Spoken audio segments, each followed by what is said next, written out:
Welcome to The Advocate, a program that thrashes out all the topical issues of the day. When you are in government, you don't see nothing wrong with whatever is happening. The moment you are out there, everything is wrong. You can't even see many women now, and when they're there, they're not even really making a mark, and then they have an NYSC problem and this and that. One of the reasons why we don't have more women in politics in Nigeria is for as long as political meetings continue to take place in the middle of the night. Exactly. It's disastrous for a president to be unaware of the chief It's justice. a ploy. It could be a strategy. That strategy was Backfired. terrible strategy. Because the buck stops at your table. Whether it's that we don't look after our cities, and quite frankly, Nigeria is becoming a very ugly place.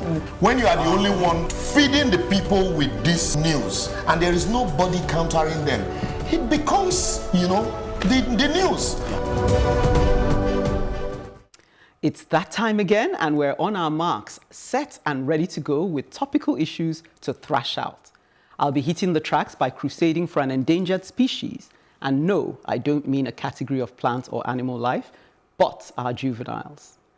Chuka gives us a tutorial in pride and patriotism, the healthy kind.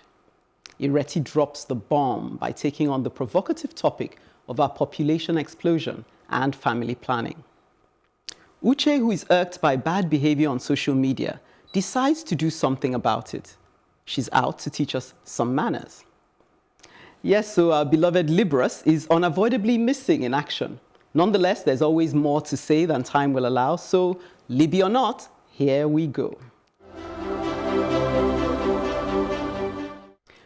Recently, I saw in the news that Anambra State coordinator of the National Human Rights Commission is, along with her organization, pushing for the decriminalizing of petty crimes to prevent young people spending time in our already overcrowded prisons.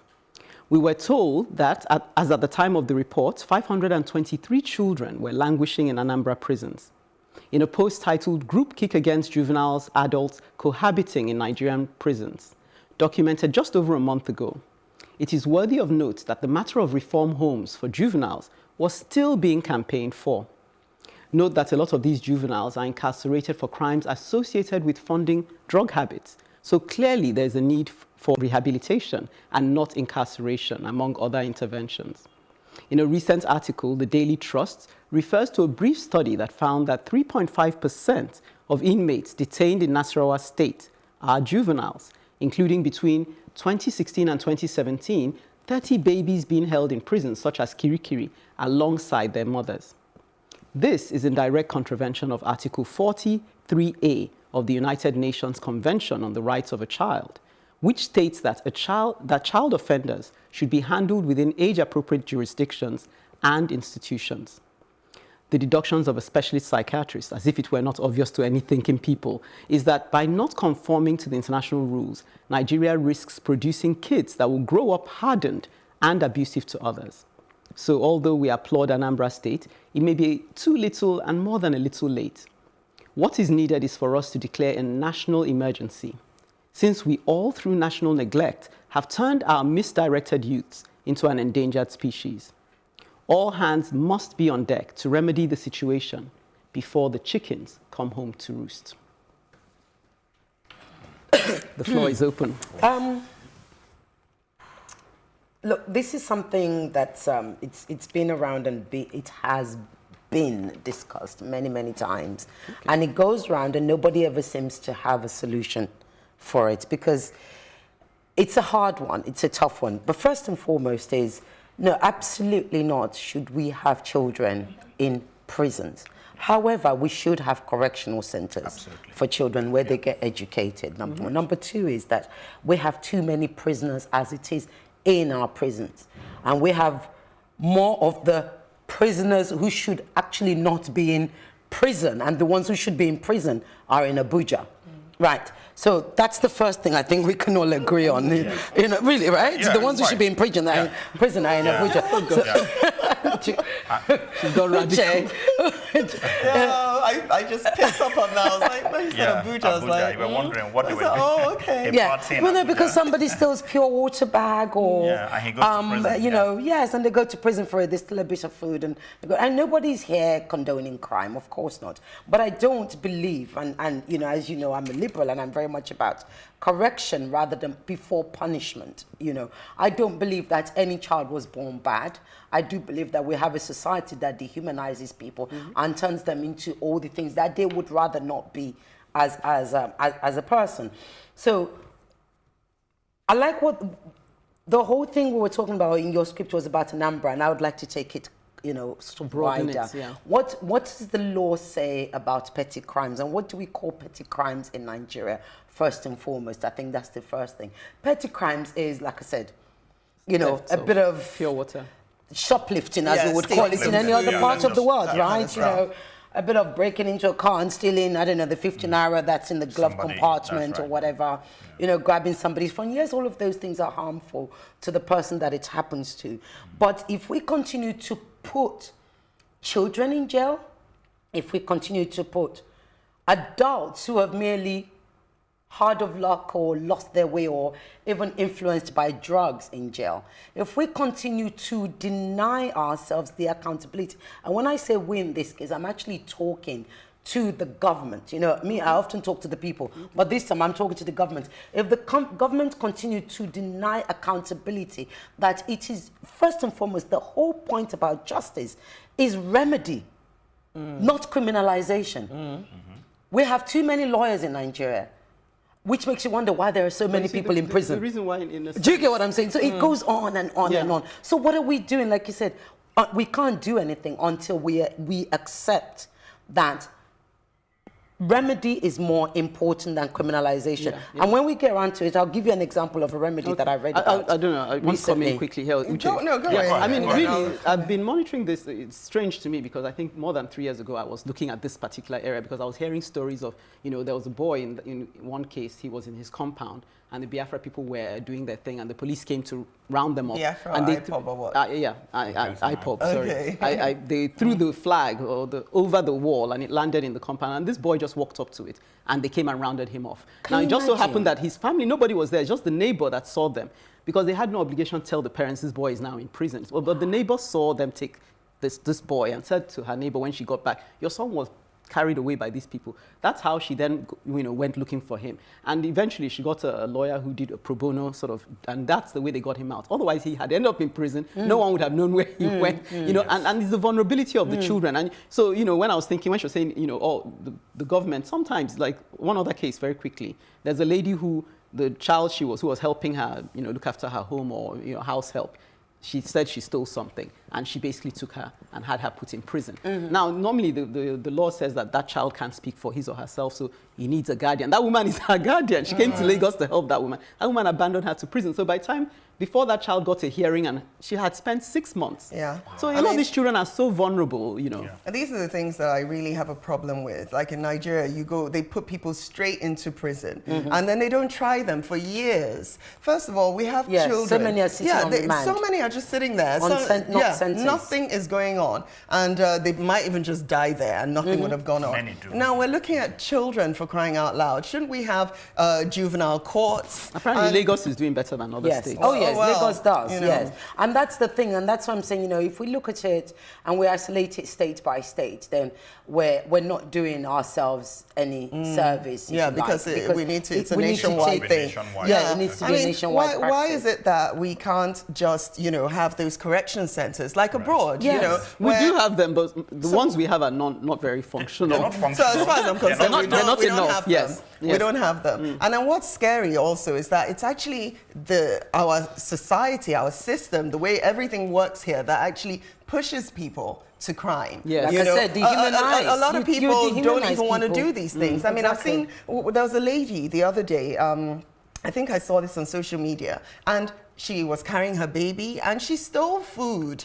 Because she was hungry. She was worried that her baby was hungry. Baby was hungry. Exactly. You know, and luckily for her, she got a compassionate police officer who was like, you know, let's just give this woman food. And that's really why it made the news rather than take. But any other person would have just bundled her up, put her in prison. And the baby too, like you said, would have been in prison with the mother. You know, so the system creates these criminals and then the system keeps them and as continues criminals. to make them, turn them into hardened criminals. They would claim that the woman took the child there. Like I was at a shop in Parkview the other day, and a woman stole. When I came in, I saw a lot of it, and I saw that the woman had stolen and they had stopped her. She was with her son, who was probably about 8. And then I started begging for her to be forgiven from going to the station, and let's see what we can do here first. And they said, oh, no, they must take her to the station because, as you know, she brought this boy along so that the boy, to get sympathy for herself. Wow. And then she's also spoiling the boy in that process because the boy is watching his mother constantly bundling him to Was that their rhetoric? Or? That was the rhetoric of the shopkeeper and everything. The observers that were there. And I just felt, you know, sometimes, you know, you just know that the woman has done bad and she may do it again and again. Yes. But you need to perhaps look away from that and see that there's more to it. Yes, I mean, this was the sentiment expressed. We need to be compassionate. Yeah, I mean, this was the sentiment expressed by someone we both know who has been involved in prison outreach for like years, 30 years. And he says, well, the one thing as a lawyer he tries to remember is that these people are there, at least some of them, for concrete crimes they've committed. So we're not trying to say, let's do charity and forget. But what you're trying to do is make sure that they don't dehumanize them in the process. And find some avenue where the country's already dehumanized them before they've got there. The number one thing I would say is that as soon as we need to start trying these cases quickly, as in you don't keep people in prison for years and years and years. That's where I'm going to come in. You're so right. So you don't do that. When you talk about Charles, very quickly. Before you talk, so that it might actually be part of what you're going to say, should we not now be, you see, everything in Nigeria is that way. You go to the hospital, you have to wait, and you die before your turn. So I don't see that what is happening there is any different from what is happening even in the passport office. So it's just that one concerns maybe human brains and lives and, like you said, abuse and things like that. So what it is, aren't we supposed to, first of all, have more jails? I'm sorry to say, more jails, more correctional centers, and then look for ways to make sure that when they get there, they are out quickly after some good sessions. Not just about, let's see if we can lock him up. It might be, let's see if we can...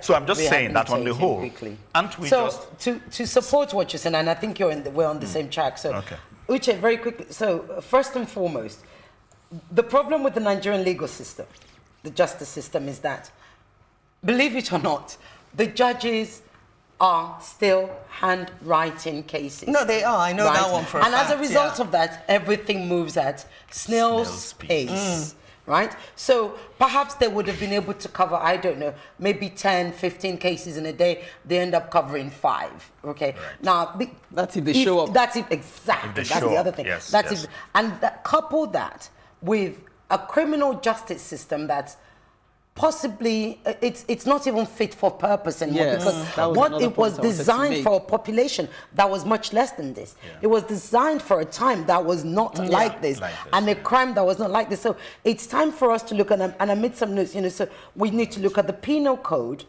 We then need to start talking about correction, rehabilitation, and then freedom to put them back into society. If we don't look at it like that and take that holistic view, and we continue to look at our brothers and sisters, because whatever they've done wrong, they're still our brothers and sisters. We continue to think jail is where they belong, then one day we are all going to pay the price. Yes. And I'll add one more thing to your list, compensation. Compensation, you know, because there is no way you're going to steal my youth. And then just release me out into a world that I've not interacted with for how many years, and then expect me to even become anybody. No, but they have a good system. Sorry, I was going to tell you about this. So there's a system I came across in Brazil where they make them read books And for every book, the library thing, I posted it. Every time they read a book, they get, I think, 2 days reduced off sentence. I love that. And so they get, and it's proven so successful that they have less people reoffending when they come out of the jail. No, I mean, that's a point she made. I mean, it even leads me, there's several points I want to make here, but I can't say everything. But one of the points was, you know, I think I told you, Reti, this earlier on. I met a guy at the library, local library, and what they do, they actually go to prisons and set up libraries. So he had actually, and I recorded him, so hopefully I'll get to show that. But he had said that, you know, while they're in prison, they can actually do their WAEC, they can do their, you know, some people have bagged 2 degrees who have like 20-year prison, because they feel that those children's lives still amount to something. Yes, my name is Amine Stephen Omokafe. I'm the chief librarian at Zacchaeus Anamba, Ibreze Memorial Libraries, Ikoyi, Lagos. Zacchaeus Anamba is a library, a non-governmental organization which stands to better the life of the younger generation. So one of the way we open libraries in local government primary schools as well as the Nigerian prisons. And we have been able to cover some prisons like Lagos prison. We've covered the whole prisons with libraries there. In Enugu, Anambra, Oyo, Ogun, and we're still doing more. Like presently the year we're moving down to Delta State. So one of the thing in the Nigerian prison service is that they are faced with so many challenges. And also even in the prisons, you see them trying as much as to make themselves better people at the end of the day, where inmates come together and teach each other, and at the end of the day, they sit for exams and they pass. And presently, as God will have it, Nigeria, the National Open University has also made everything easy for them, as the education now is now free of charge. So there are people who are doing something. And that's the thing we do well in Nigeria. We are very good at taking the place of where, you know, filling the vacuum where government has left a big hole. We're very good at that. And, you know, kudos to those people that you met. Exactly. And just one more thing. I think the lack of domesticating, because we have to look at the laws as well. What I found was the 2 laws, I think the Child Rights Act and the Children and Young People's Act, were both just adopted. They weren't domesticated at all. So we haven't actually made them fit for purpose. We're just, and some of it hasn't even been adopted in certain states. So some states don't. So we don't really have a standardized way of handling children. Very true. It's very sad. I told you there's always more to say, and we're only just getting started. Chuka reminds us of the positive side of pride and patriotism after the break.